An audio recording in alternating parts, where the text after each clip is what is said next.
High friends, हाम्रो यस YouTube च्यानलमा स्वागत गर्न चाहन्छु। आज मैले गोरखापत्रमा प्रकाशित जानकारी लिएर उपस्थित भएको छु।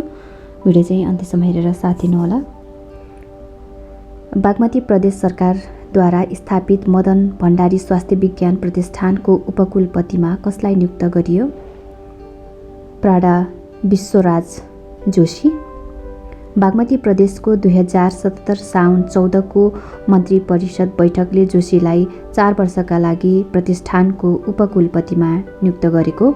2076 जेठमा प्रदेश सभाले प्रतिष्ठान सञ्चालन सम्बन्धी विधेयक पारित गरेसँगै प्रतिष्ठान स्थापनाको बाटो खुलेको थियो। स्टेफेन टाटाव कुन खेलसँग सम्बन्धित खेलाडी हुन्? फुटबल। सन् 1990 मा भएको फिफा विश्वकप क्यामरुनलाई क्वार्टर फाइनलसम्म पुर्याएका टोलीका पूर्व कप्तान टाटावको 57 वर्षको उमेरमा सन् 2020 अगस्टमा निधन भएको। सो विश्वकपमा टाटावको कप्तानीमा क्यामरुनले शानदार खेल प्रस्तुत गरेको। अर्जेन्टिना, रोमानिया र कोलम्बियालाई हराएर सो विश्वकप क्यामरुनले सनसनी मचाएको थियो। आर्थिक वर्ष 2076-77 सम्म प्रत्येक नेपालीको भागमा सरकारी ऋण कति पुगेको छ? रु 42,600।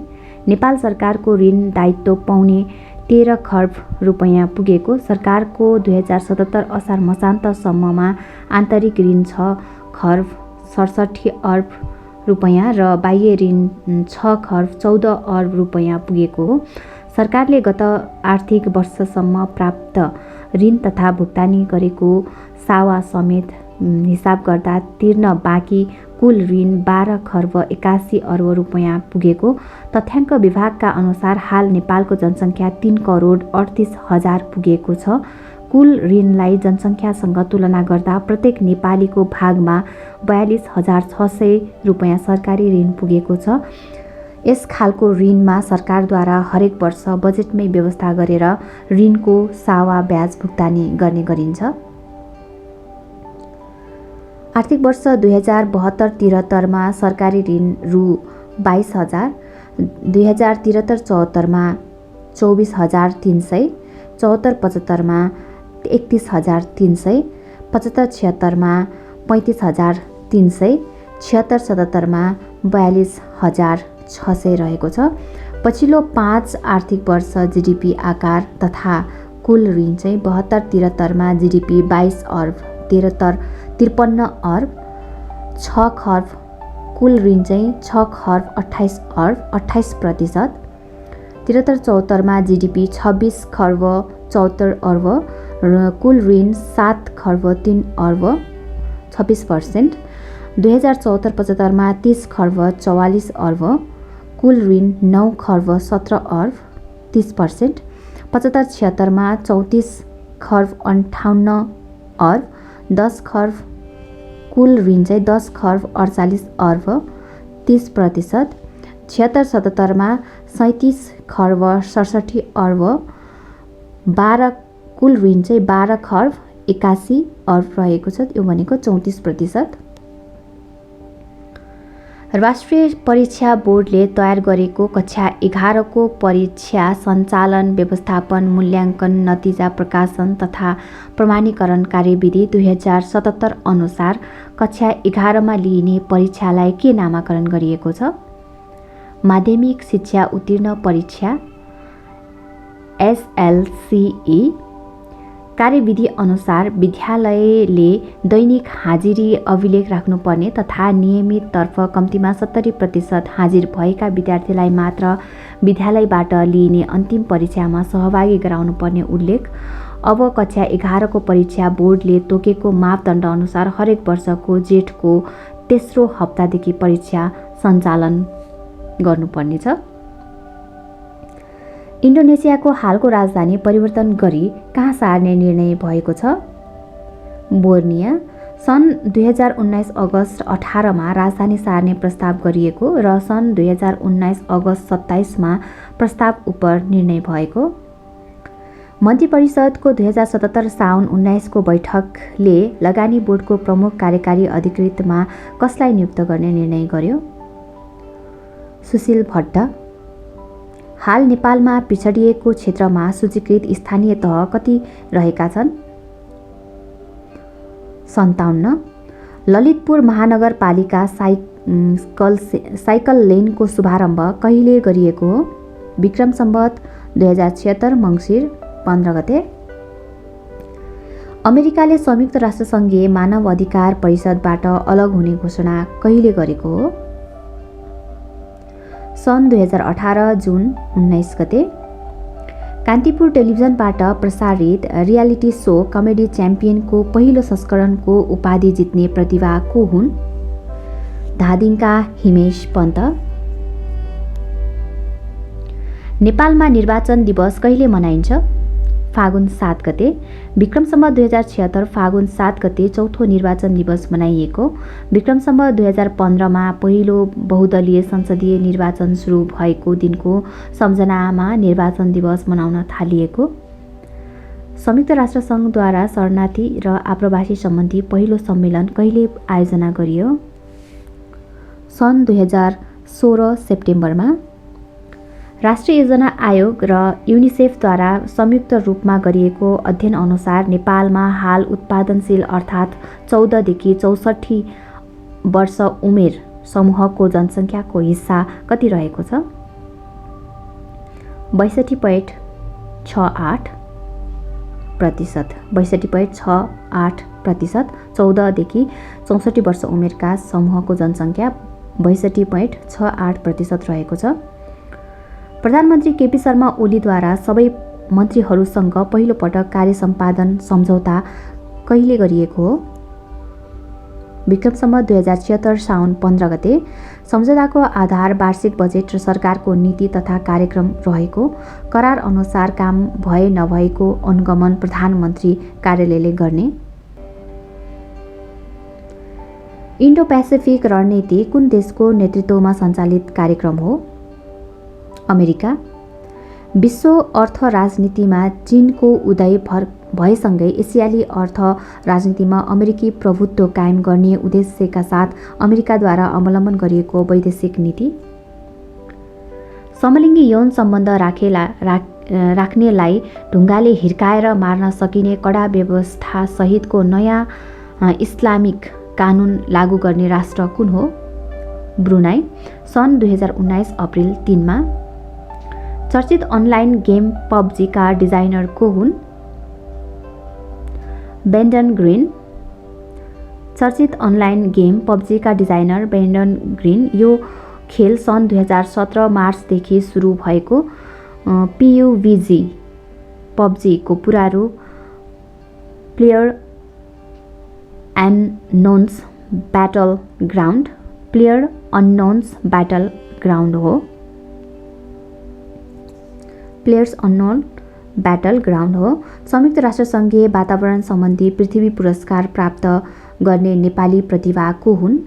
सोनिका मानन्धर। सन् 2019 सेप्टेम्बर 26 मा न्युयोर्कमा आयोजित पृथ्वी समारोहको अवसरमा प्रदान गरिएको। प्रथम एसियाली सभ्यता संवाद सम्मेलन कहिले र कहाँसम्म आयोजना गरियो? सन् 2019 मे बेइजिङ चीनमा। प्रथम एसियाली सभ्य संवाद सम्मेलन कहिले र कहाँ आयोजना गरियो?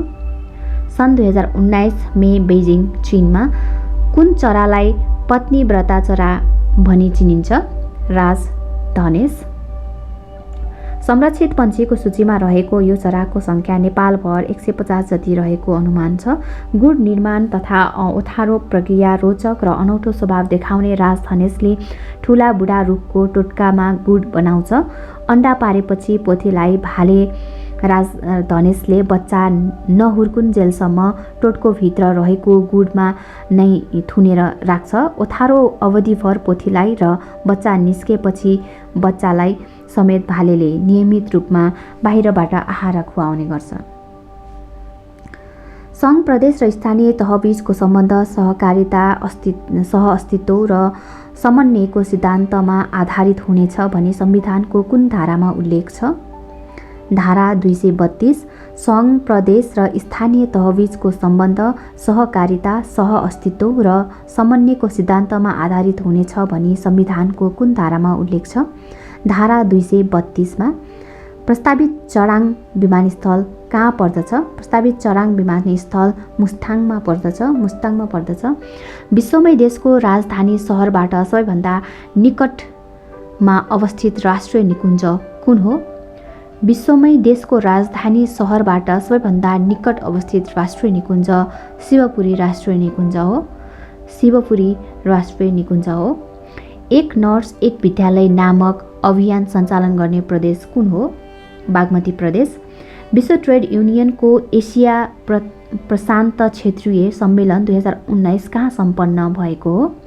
विश्व ट्रेड युनियनको एसिया प्रान्त क्षेत्रीय सम्मेलन 2019 कहाँ सम्पन्न भएको हो?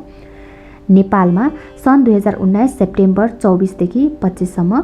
विश्व ट्रेड युनियन महासङ्घ समन्वय समिति नेपालद्वारा आयोजित यो सम्मेलनमा भारत, पाकिस्तान, बङ्गलादेश, श्रीलङ्का, मलेसिया, दक्षिण Korea, Vietnam, Laos, Cambodia, Indonesia, Iran, Kazakhstan लगायत 14वटा मुलुकका 28वटा ट्रेड युनियनका 3 दर्जनभन्दा बढी प्रतिनिधिहरूको सहभागी रहेको हरेक वर्ष आयोजना हुने यो सम्मेलन नेपालमा यसअघि सन् 2007 मा आयोजना गरिएको थियो। श्रमिकहरूको आधारभूत आवश्यकता र सामाजिक सुरक्षा सुनिश्चित गर, उत्पादन रोजगारको क्षेत्रमा लगानी गर भन्ने मूल नारासहित आयोजित यो सम्मेलनले 9 बुँदे घोषणापत्र जारी गरेको। सम्मेलनको अक्टोबर 3 लाई एसियाव्यापी एक्सन डे का रूपमा मनाउने र विश्वव्यापी रूपमा नै श्रमिक परिचालन अभियान सञ्चालन गर्ने तथा नोभेम्बर 7 का दिन श्रमिकलाई शिक्षा, स्वास्थ्य, आवास लगायत सामाजिक सुरक्षाको प्रत्याभूति गर भन्ने अभियान विश्वव्यापी रूपमा नै सञ्चालन गर्ने निर्णय गरेको। सार्क सांस्कृतिक सम्पदा वर्ष 2016-17 का लागि सांस्कृतिक राजधानीका लागि छनौट गरिएको सहर कुन हो? सार्क सांस्कृतिक सम्पदा वर्ष 2016-17 का लागि सांस्कृतिक राजधानीका लागि छनौट गरिएको सहर कुन हो? महास्थानगढ बङ्गलादेशको। बिसखेला पर्व कुन जातिमा प्रचलित पर्व हो? सतार जातिमा। बिसखेला पर्व चौर वा खेल मैदान वरिपरि 10 देखि 15वटा समूहमा रहेका मन्त्र सिकेको समूहले मन्त्र मार्फत बाजागाजासहित आफूतिर विष लागेको मानिसलाई तान्ने प्रयास गर्छन्। यसरी जसले आफूतिर तान्ने विष झार्न सक्छ त्यो समूह वा समूहका धामी विजेता बन्ने चलन रहेको छ। सतारहरूको मौलिक परम्परा र संस्कारका रूपमा रहेको यो पर्व विशेष गरी झापा जिल्लामा प्रचलित रहेको छ। साउदी अरबको पहिलो पटक पर्यटकलाई प्रवेशाज्ञा दिने घोषणा कहिले गरिएको हो? साउदी अरबको पहिलो पटक पर्यटकलाई प्रवेश आज्ञा दिने घोषणा कहिले गरेको हो? सन् 2019 सेप्टेम्बर 27 मा। तेलको व्यापारमा आधारित अर्थतन्त्र रहेको यस मुलुकमा अबदेखि पर्यटनलाई पनि अर्थतन्त्रको अर्को पाटोको रूपमा विकास गर्न लागि बताइएको छ। घुम्नका लागि विदेशी नागरिकलाई खुला गरिए पनि केही शर्त भने कडा बनाइएको छ। विशेष गरी महिलाका लागि पहिरनमा आचार संहिता नै बनाइएको अधिकारीहरूले जनाएका छन्। विश्व पर्यटन दिवसकै दिन भएको साउदी अरबको यो घोषणाले विश्वको पर्यटन क्षेत्रको दायरा थप फराकिलो भएको महसुस गरिएको छ। नेपालमा ऊर्जा तथा जलस्रोत दशक भनी कुन अवधिलाई घोषणा गरिएको छ? नेपालमा ऊर्जा तथा जलस्रोत दशक भनी कुन अवधिलाई घोषणा गरिएको छ? विक्रम सम्वत 2075 देखि 85 लाई चाहिँ ऊर्जा तथा जलस्रोत दशक भनी घोषणा गरिएको छ। 75 देखि 85 लाई चाहिँ ऊर्जा तथा जलस्रोत दशक अवधिका रूपमा घोषणा गरिएको छ।